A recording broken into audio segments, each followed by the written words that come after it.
Hi, I am so excited to be talking with you today and having this conversation. Looking forward to digging in. Yeah, me too. Thank you for joining us. I know you're quite busy, so thank you for taking the time out to have this chat with us. So, the first thing I'd actually like to know is tell me about yourself, Lauren. The little thing I read about you, it's like you used to be a business person, and then you decided to like become a coach to help businesses, become successful, raise their prices, and all that. So, tell us a little about yourself and why you do what you do. Mhm. I am a sports psychologist turned business coach. And what I found was that my education gave me the theories, the insights, the know how to do what I do really, really well. But what happened also as I was going through school is it prepared me to be an employee working for someone else instead of an employer or business owner. Because Yeah, that there were some gaps that I needed to fill in, and there were three main ones. The first one was how to be able to communicate my value and have the right words to attract those quality clients to me. The second one is how to enroll clients into working with me when I didn't want to be salesy or pressure anybody or pitch my services. And then the yeah. third one is how to be able to price my services when I didn't want to connect my fees to time. And now I work solely with accounting professionals, and those are the three things that they need to really have a firm that supports their life as opposed to one that requires them to make sacrifices in order to serve their clients. Amazing. I realized that the best businesses actually come from lived experiences because you've been a business owner before. You know some of the challenges that professional business owners face. Hence your decisions to do what you do. So well done. And once again, thank you for joining us today. So what are the steps, in your opinion and from your experience, right? What are the steps accountants and bookkeepers can take to increase their rates without having to work additional hours? Because right now, many people think that they need to work overtime to earn more, but that's not true, right? What do you think? What's your opinion about this? Sure. But basically, because I experienced myself where I worked too many hours and it wasn't enough money, my family sacrificed. Not only did I, but the kids and then my husband, our family sacrificed too. Is I really had to be able to figure this out in order to no longer have everybody pay the price of us having our own business. So along the way, what I've created is called the Raise Your Rates formula. And even if you just follow the essence of these 5 steps in the formula, you'll be able to increase your revenues without having to work any additional hours. In fact, you'll get hours back. And the first step is really understanding who is a quality client, because in the beginning, you might accept everybody and end up with some price sensitive clients as well as some clients who are a dream to work with. So understanding who those quality clients are is really the very first step. And then the second step is being able to communicate your value. How do you know what words to say to attract those quality clients to you and want them to know more? And then number three is packaging your services. So a lot of times I'll go on accounting professionals' websites and go to the services page, and it's a long laundry list of all the different various things that they do. I'm sure that Yeah, you've seen that too, Tosin. yeah, I have. And that is really something that positions you more as a technician, and people see you as a cost as opposed to an investment. So instead of having that long laundry list of services, I help my clients package their services together into bundles. And that way clients choose a bundle that really meets their needs and the direction they want to go in. And then the fourth thing, which we're going deeply into today, is value pricing. How to really price your services in order to increase your revenues without having to work additional hours in your business. And then the fifth one is what I call consultation mastery, because as I said before, I don't like the sales part. I don't want to be salesy. So I learned how to have what I call a value conversation. And by following this process where you're asking specific questions, it really engages the client. They see you as that person that can solve their concerns. And at the end, they naturally ask you, how does this work? So those are the 5 steps of the Raise Your Rate formula. And just taking the overview, applying it, will be able to help you increase your revenues and work with better quality clients. Absolutely. Um, so for those joining us, for those just joining us, this is Fem Founders Live, an event by Financial Sense, an accounting practice management software for accounting, bookkeeping, and CPA firm founders. And with me today is Loren Fogelman. She's a business coach and she specializes in helping professional services to increase their rates and price their services well so that they are successful and they get what they get paid what they are worth. So that's absolutely true what you just said, Lauren. And I'm really really eager for us to get into today's topic, which is how to increase your rates without losing clients. Like, that's a big one for many accountants and bookkeepers. There's that nagging fear, like, I don't want to lose my clients, right? I don't want to lose my clients because I increased my prices. Okay, so Lauren, over to you. If an accountant comes to you and tells you, Lauren, I want to increase my prices, but I'm scared, I don't want to lose my clients, what would be your response to them? Well, I think the very first thing to look at is that it is probably one of the most difficult decisions you'll make in your firm. Yeah. And that this is something that is across the board, whether you are a solo firm owner or you work with one of the big four. They all think about their rates and their pricing before they go ahead and make a change. And Mhm. doing this requires courage, not confidence. You get the Yeah. confidence once you start getting people saying yes to your new rates. But a lot of times, what happens is as they're moving this direction of wanting to increase their rates, they'll do it with their new clients coming in because it's easier. Those people don't have a history. They're not going to give as Yeah. much pushback. And, Yeah. and then their legacy clients, the ones that have been with them forever, are paying a lower rate that they probably originally started at. I have Mhm. talked to firm owners who have never raised the rates of their original legacy clients. And this could be going back 4 years, 12 years, even 20 Wow. years, where those Wow. clients are still at the same rates. So we need to make sure you have one business model in order to have efficiency instead of two, where people are in one rate and then others are at a much lower rate. Yeah, absolutely. I feel like like you said, it's much more difficult to increase rates when a client has been with you for so long. Mhm. But at the end of the day, it's a necessary evil. It's a necessity. It's something you need to do to move your company or your business forward. Okay, so Lauren, we both know that accountants and bookkeepers are hard workers. Like, they are always working Mhm.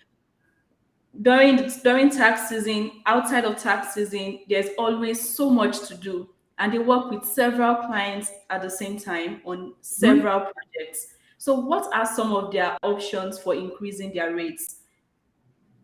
Well, I think the way to be able to increase profits and be able to look at your revenues is that you can either take on more clients, which is the factory style. You need a lot of clients to hit your revenue needs, but then that means that you need to maybe sacrifice personal activities or family time in order to work with more clients. The other Yeah. thing is you can become leaner, you can cut your costs and be better at budgeting and the things that you are subscribing to. That's another way. And then the third way is to raise your rates. So if you go with the first two options of either looking at cutting costs or having more clients, both of them might be able to increase your revenues and your profit margin, but they also have costs attached to them too. Yeah. Whereas the third option of raising rates is almost pure profit. So that is the way to really be able to skyrocket your profit margin without adding costs to making that change. Absolutely. Okay, so let's talk about clients, like accounting business owners, clients. As an accountant and as a bookkeeper, what are some of the things you need to consider about your clients before you tell them about a price increase, or before you even think about increasing your rates? Mhm. I think the first thing to look at is moving in this direction, you might have your own resistance and pushback, and there's some mindset work that needs to happen because you might believe that your clients can't afford your new rates. You're aware of what their financials and their cash flow is, so you're afraid of losing clients. Or it's possible you believe that because of where you live, the location, that your clients can't really afford to pay more, and you're looking at your competitors' rates. Another thing is that you feel that if you charge more, you're going to have to be able to give more, and you don't trust yourself to be able to really deliver more quality for the higher rates that you are asking your clients to pay. So there's a lot of things that you need to first connect with internally as far as the pushback and resistance that you have. But the bottom line is you have to connect with your value before you can expect your clients to recognize the value that you offer. And I think the other thing that goes with that, Tosin, is recognizing that if you were to grade your clients from A, B, C, D, F, like school grades, you're going to realize that you have some A clients, you probably have some C clients, and you might have some D and F clients also. So Yeah. that is something to be aware of, is not everybody is a great fit for your firm.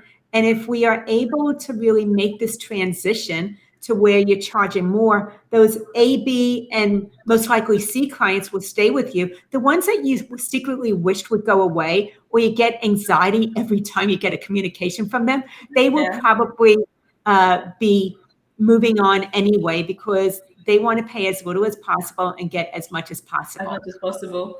Mhm. Yeah, so true.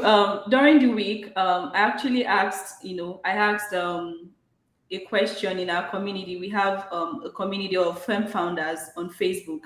And I said, how do you deal with overbearing clients, without being a pushover? And one of our Mhm. members actually replied and said, I increase my prices. I know that when I increase the prices, people like that will most likely walk away. And that's so true.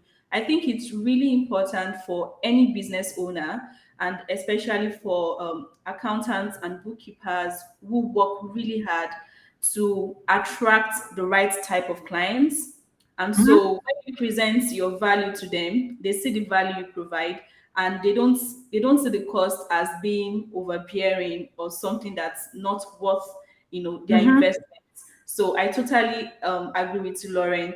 I think my next question really is about value, right? This thing you are selling to your clients. What metrics do you use to measure value? What metrics do you calculate? To describe what value Mhm. is uh, Mhm. as a business owner. Right. There's a couple of things to consider as you're looking at that.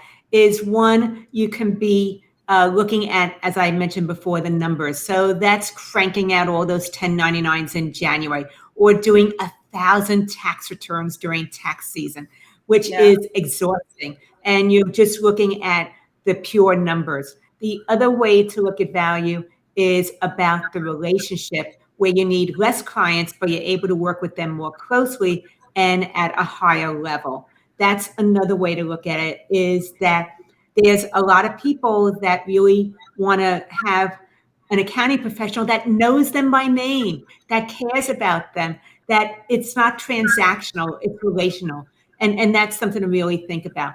But if you want to understand the value, then another thing you want to do is calculate. If you look at the clients and how much they pay you over 12 months, you want to look at what that average revenue is for your clients. And are you satisfied with the average value of a client over 12 months? If you're happy with that rate, great. If not, then there's things that we could do to be able to increase the what they're paying you, the lifetime value of a client, as well as them seeing the value of what you offer and happily pay those higher fees. There's one other thing I wanted to say, because did some research preparing for this, Tosin, and Yeah. in my research, I found that 82% of your clients will stay with you when you increase their prices. And I Wow. and I'm not just talking about an itty bitty 5% increase, which is what many accounting professionals do the beginning of January. I'm talking about a healthier increase, and 82% of your clients are likely to stay with you because they love you, they know you, they already trust you, they have a relationship with you. And that's something just to think about. Work the numbers. If you retain 82%, which will be the ones that are those headache clients, are going to be the ones that are moving on. You're going to be working with less clients. You're going to get back personal time, and your bank account will grow. Absolutely. I think that's, 82% of clients stay with you even after you increase your prices. I think that's really encouraging for everybody joining us out there. So you don't have to be too scared to make a decision that will be beneficial to your company, because already we know and we've seen that clients who value the value you bring to them will stick with you. That's the Mhm. truth. That's the truth. So, Lauren, as an accounting or bookkeeping firm owner, right? How would you say how would you say I should assuming I'm an accounting or bookkeeping firm owner and I approach you, Lauren, advise me, tell me, how do I increase the value I give my clients? What would you say? What's going to be your advice to me? Mhm.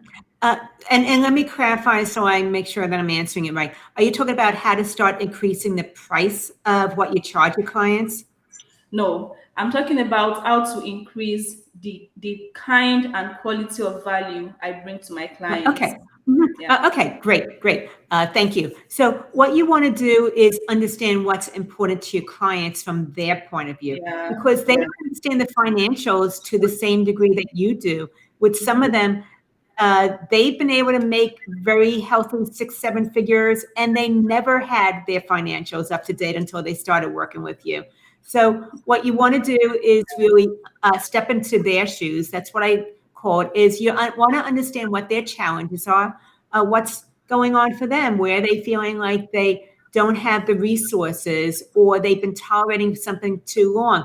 And then as you're understanding what their different challenges are, you want to be able to educate them about how you might be able to give them insights, data, uh, give them some metrics based on the different things that you can do for them to be able to help them resolve those challenges and concerns that are holding them back.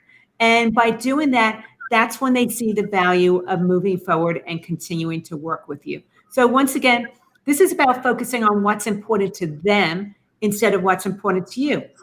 And basically, what's important to them in a nutshell is what you know, not what you do. Yeah. So they want to know that you can help them with the things that are going on in their business that's important to them, uh, that you know how to solve the problems, you have the resources and the tools to do that. And that is where they see the value of working with you. Absolutely, absolutely. I think at the end of the day, what your client considers valuable is what you should provide as value to them. So totally agree with you, Lauren. Okay, so as a business coach, as someone that has coached hundreds, probably thousands of accountants and bookkeepers, how would you recommend I go about increasing my rates as an Mhm. accounting business owner? Okay. And along with this, I do have a resource so that you can get the step-by-step instructions and resource. And that's I'll at share that. Yeah. businesssuccesstuition.com/package. But basically, you want to look at moving away from your fixed fees or your hourly rate where you're connecting your rates to time over to value pricing where you're actually being able to price the client and what's valuable to them instead of you. This is a different way of looking at pricing. And I would say it's similar to like when you first learned to ride a two-wheel bicycle. And in the beginning, you were shaky on it. You didn't feel very balanced. And so maybe you had training wheels on the side until you got your balance steadier. And then you were able to finally take them off. So I'm sharing what I call good, better, best pricing in order to start moving in the direction of value pricing. And Yeah. this is how it works. You're going to have clients coming to you. And what you're going to do is calculate that original fixed fee you would give them, most likely looking at how many hours you would spend on their file, and then what your hourly rate is and come up with that fixed fee. And then we're going to be able to give them a proposal with your new good rates. So we're going to go ahead and take that original fixed fee, multiply it by 1.5. That will be your new good rate. And I want you to enroll 3 people at your new good rate. This gives you evidence that people aren't as price sensitive as you think they are. After you enroll those 3 people, we jump up to tier 2, and now we're going to be on your better rate. So once again, people are coming to you. You calculate what that original fixed fee would be that you would have offered, and now we're going to multiply it by 2x. This means that you're now earning double what you would have originally charged with no additional time spent working. And by doing this, you're getting more comfortable with having that initial conversation with them during the free consultations. Yeah. You're ending up with better clients, and you've been able to really raise the bar as far as the quality of services that you need. After you enroll 3 people at your new better rates, we go to tier 3, which is the best rate. Once again, people come to you, you calculate that original fixed cost. Now we multiply it by 3x. I will let you know, multiplying that original rate by 3x takes courage, not confidence. But as you're doing this, you realize that you don't need as many clients in order to meet your revenue needs. And you're working with a higher quality client that respects you, values you. It's not texting you Sunday at 8 p.m. expecting you to respond immediately. And they implement your suggestions because that you don't need as many clients, and like I said, in order to meet your revenue needs. So that is how you go through the good, better, best pricing in order to start separating your fees from time. And at some point, you're going to realize even that best rate needs to be changed. So you'll just go through the whole process all over again, and that will become your good rate. And that's how you start to move away from charging an hourly rate or pricing your services based on time as opposed to the value of a client. Amazing. I like the fact that you broke it into clear steps. Like step 1, you multiply by 1.5. Step 2, you multiply by 2. And I think that really helps you with your mindset as well. Once you see the good price working, you know that it can get better, and then you have the Mhm. confidence to do the next step. And then when you see the better price working, you know that you can go to the best. Okay, so my question is, how do you then raise your prices with legacy clients, right? People who have been with you for 10 years, and Mhm. they are so confident and comfortable with paying you whatever they've been paying you for the past 10 years, and now it's time to increase their rates. How do you do that? How do you approach them? Yeah. Uh, and to let you know, I do this with every single one of my clients because all of them are undercharging their legacy clients and need to get them up to their new rates where it reflects their value instead of their time. So Yeah. this is once again step by step. I'm going to share with you. The very Okay. first thing you want to do when you're ready to raise the rates of your legacy clients is come up with some type of communication, most likely an email. If you're still sending things by postal service, you can send it a regular letter to them, but it's usually email that we communicate. And you want to, in the email, make it about them and how you're going to make some changes in your firm that improve the quality of services for your clients. You don't want to go on and on about how you've had increased costs, and so you're passing it on to them because they've had that too. We want to Yeah. really make it client-centered about them, and that you're making some changes to improve the quality of services. So that's the first thing. And then the second step is reaching out and scheduling that conversation. If you Mhm. have someone in your firm that can schedule that appointment for you, I would rather you have someone else schedule your appointments. If you don't, then go ahead and reach out to those clients and get something on the calendar with them. But that's the second step is let's get a meeting for a brief conversation on the calendar. Yeah. Third step is having that value conversation because I don't want you to pitch them or try to sell them into paying you higher prices without them seeing the value of working with you. So Yeah. this is where you want to ask questions about what matters to them, as we were talking about before. Find out what is it that they want to achieve in about 12 months from now. Why does that matter to them? What are some of the metrics that might help them to make better decisions as they're moving forward? Do they have any reservations or concerns that they might not reach that? And if they did reach that, how would things be different for them or their business? So those are some of the things that you want to ask, is to really find out what their challenges are, where it is that they want to go, educate them about how you can help them with achieving that. And that is really where you're going to have the essence of a value conversation. And after you do that, you want to offer them different options of how to work with you. So, as I mentioned before, with the Raise Your Rates formula, it's packaging your services in bundles. And this is where you can offer them 3 options of how to move forward. And this is also, I want you to come from the place of being an advisor and for helping them choose the package that's a best fit for them, instead of one that is going to be to your benefit, but not necessarily in their best interest. So really keep them top of the mind and do what's in their best interest, not yours, with making that decision and move forward. After that, realize people don't like change and that there might be some objections. Think about what the objections would typically be for you if you're having a conversation with one of your legacy clients about moving forward in this direction. And I would say list the top 3, maybe 5 objections that you think will come up. Write down how you would like to respond to them, and then role play, either in front of a mirror, with one of your animals, with a friend or an associate, because what you write down and how you actually say it out loud are 2 different things. And I don't want it to sound scripted when you're having that conversation with a client. So this way, when there's an objection, you're not going to just get caught off guard, get all overwhelmed and shut down the conversation. You'll have done a dress rehearsal, you'll be prepared for it, and you'll really be able to help them understand why you're moving in this direction and what's in their best interest. And then the final thing is talk about the investment, the money, and how this works. And I'm going to let you know, this is a great time that if you're doing invoicing where you're getting paid after the fact, this is the ideal time to get prepaid for your services and make that switch.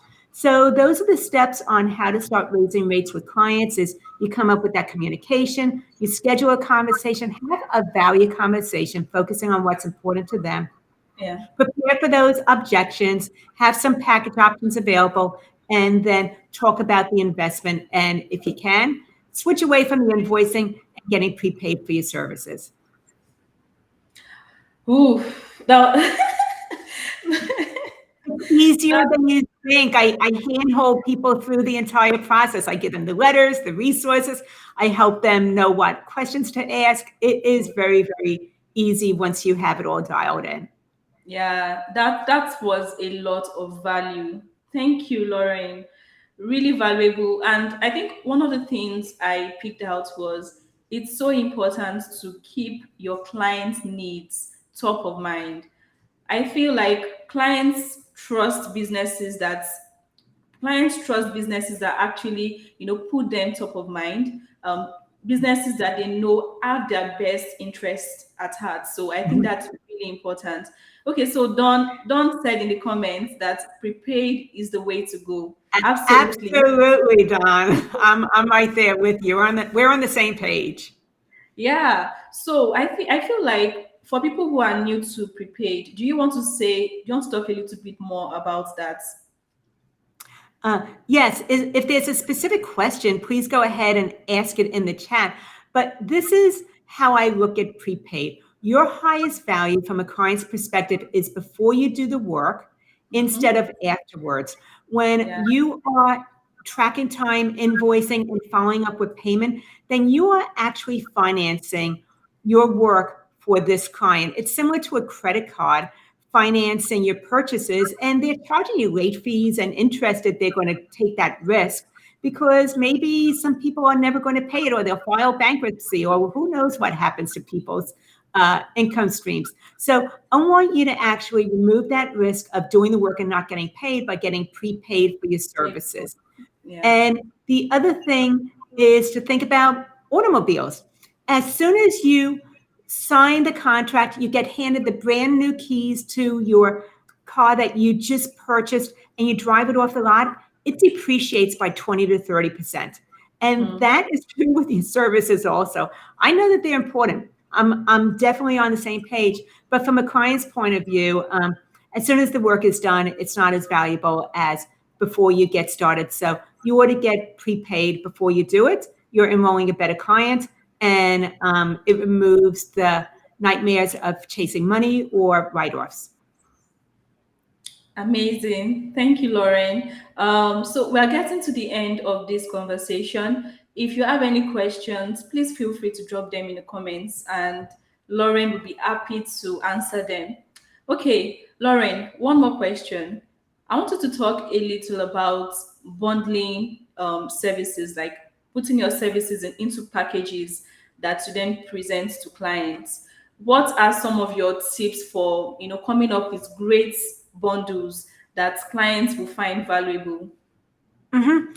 I would look at it similar to uh, an airline. If you're going from Los Angeles and you need to get to Las Vegas, then there's three different sections in that airplane. Everybody departs and arrives at the same time, but realize that different clients want different experiences and that people value different things, even with your clients. So you want to have three packages. And the very first one I would say would be what I call silver. And that is for business owners that maybe are solo up into 3 employees because they have more basic needs. And then the second package is going to be the gold package, which is where you want the majority of your clients to be, is in that middle package where they Yeah. need more than just the essentials. Maybe they're growth minded, they need more insights, they want more access to you. And then the third package is your premium package. I call that the diamond. And that could be actually CFO level services for businesses that are actually already enterprise businesses. Maybe they have several businesses and they want insights on the different ones because they recognize the value of your insights as they're moving forward and continuing to grow and be operational. So I look at silver, gold, and diamond. For the very basic bare bones, it's like coach class in the airline, will be silver. Gold would be similar to business class. And then the diamond would be like first class. And let's face it, you know that you have some clients that only fly first class. We ought to Yeah. give them an option that meets their needs. And it's more relational as opposed to fundamental. Absolutely. And I noticed that for many businesses that bundle their packages, there would always be that one that they tag most popular or the preferred package because everyone goes for it. It has a lot of value. Mhm. You want to say something? Okay, I've got to share one quick story. Can I do that, Tosin? Yes, please. Oh, thank you, thank you. Just yesterday, I was talking with a client, and he is very gun shy. He's a people pleaser, and he's been working with this one company for about 6 years and never raised their rates. They were about $600 a month. And when he finally did raise them like 5 years ago to 650, they totally pushed back. But they haven't had a rate change and they've grown so much over the years. And so we came up with the silver, gold, and diamond. And this client is going from 7,200 a year to a CFO package at 67,000 for the year. And this guy needed a lot of hand holding, very resistant, so scared, had to talk him off the ledge. And I was happy to do that because I knew the value that he believed that he offered, and he was undervaluing himself. And it was just taking so much away from him. And so he shared this in our group meeting yesterday about taking the $650 a month client up to really that 10x because they wanted to go with the CFO package. So it is possible, even if you don't have the courage. I mean, the confidence, he didn't, but he had the courage to try something different and go for it. That's an amazing story, and it just shows two things. One, I think this whole idea of increasing your rates, I think it starts with the mind. Like you need to believe that you provide, value. You need to believe that what you are providing to your clients is worth Mhm. the amount of money you are asking them to pay. So I feel like it starts from the mind. You need to first of all work on your mind and see that this is a necessity and something you can actually do. And then the second thing is just having someone to guide you, like Loren. I feel like sometimes you have these ideas in your head, you have a lot of things you want to do, but if you don't have the people to help you, if you don't have someone to guide you and help you achieve that goal, it might be difficult. So that's a very inspiring story. So for everybody that is watching, now you know it's possible to increase your rates and become profitable without losing your clients. If anything, you lose clients that you've probably been praying, you've been hoping that you would lose, because they want to pay as little as possible for as much value as possible. What you want to do is to have high quality clients that are willing to pay, pay the amount of money you are asking from them. So amazing, amazing, amazing. Thank you so much, Loren. It doesn't look like there's any question for you, so I feel like we can end the conversation here. Except there's a question from someone in the comments. Give me a minute to just have a Sure. look. Okay, no questions. No questions. Okay. Let's see. Yeah. All right. So thank you so much, Lauren. In the comment section, I dropped a resource for for people watching. You can download Lauren's price 10 steps to package and price your services. It's there in the comment section. Again, Fem Founders Live is a bi-weekly live events hosted by Financial Sense. Financial Sense is an accounting practice management software for accountants, bookkeepers, and CPA firm founders. With Financial Sense, you can manage your practice end to end, from managing your team to communicating with clients, to managing projects and tasks, and ensuring that you provide five-star service to your clients at all times. You can do all of this on Financial Sense. And we're really happy to have Lauren join us today. Thank you so much, Lauren, for sharing so much with us. Is there anything you want to say before we end this conversation? I actually wanted to acknowledge everybody that joined us and really appreciate you taking time from working in your business, serving your clients, to joining us today, getting that one tip, one advanced move that will raise the bar of your firm and the services you offer your clients. And I see that it's working on your business. So thank you so much for taking the time to join us. Really appreciate that. Yeah, thank you everyone that joined. And I just dropped Lauren's link in the comment section. If you want to reach out to her for a strategy conversation, you can click on that link and set up a conversation with her. Once again, thank you for joining, and I'll see you in 2 weeks' time with our next guest. And I hope you will join us. Bye. Take care.